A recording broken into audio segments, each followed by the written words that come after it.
భారతదేశం మొత్తం మీద గొప్పగా ధ్యానం కుదిరేటటువంటి ప్రదేశం శ్రీశైల క్షేత్రమునంది. ఈ మాట కూడా నేను చెప్పినది కాదు. శంకర భగవత్పాదులే యోగరత్నావళి అని ఆయన తత్సంబంధమైన రహస్యాల గురించి మాట్లాడినప్పుడు ఒక చోట చెప్పారు. ఆయన అన్నారు, శ్రీశైల శృంగే వివిధ ప్రసంగే శేషాద్రి శృంగే సదా వసంతం తమర్జునం మల్లిక పూర్వమేనం శ్రీశైల శృంగ కుహరేషు కదోపలప్స్యే గాత్రం యదా మమలతాః పరివేషయంతి కర్ణేయతాః విరచయంతి ఖగాశ్చ నీడాస్ అని అడిగారు.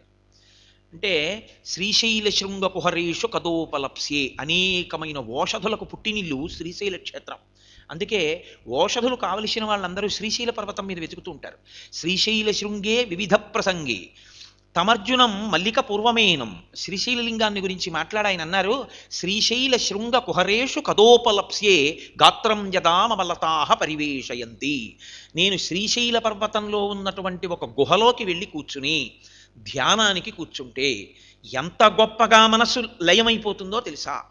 శ్రీశైలం ధ్యానమునకు అత్యంత యోగ్యమైనటువంటి ప్రదేశం. అది లోపలికి ఎంత గొప్పగా పెడుతుందంటే కదలిక లేకుండా స్థాణువై ఒక చెట్టు ఎలా ఉంటుందో అలా ఉండిపోతే. ఇప్పుడు ఇతను కదలడు, ఇతను కూడా ఒక ఎండిపోయిన చెట్టు లాంటి వాడు అని ముందు ఎవరు నమ్ముతారంటే పక్కనున్న తీగ నమ్ముతుంది. ఈ తీగ గాత్రం యదా మమలతాః పరివేషయంతి, చెట్టుని తీగ అల్లుకున్నట్టు నన్ను వచ్చి తీగలు అల్లుకుంటాయి. ఎప్పుడైతే తీగలు అల్లుకున్నాయో, ఎప్పుడైతే పొదలు ఏర్పడ్డాయో పక్షులు నమ్ముతాయి, ఓ వీడు కదిలేవాడు కాదు, వీడికి కదలడం. కాబట్టి అవి ఏం చేస్తాయంటే కర్ణేయదాహ విరచయంతి ఖగాశ్చ నీడాస్. అవి పుల్లలు తెచ్చి చెవుల్లో పెడతాయి, చెవుల్లో పెట్టి గూళ్ళు కడతాయి. కట్టి ఆ గూట్లో గడ్డి పెట్టి అవి పక్షులు అందులో కాపరం ఉంటాయి. గుడ్లు పెట్టి పొదిగి పిల్లల్ని పెడతాయి.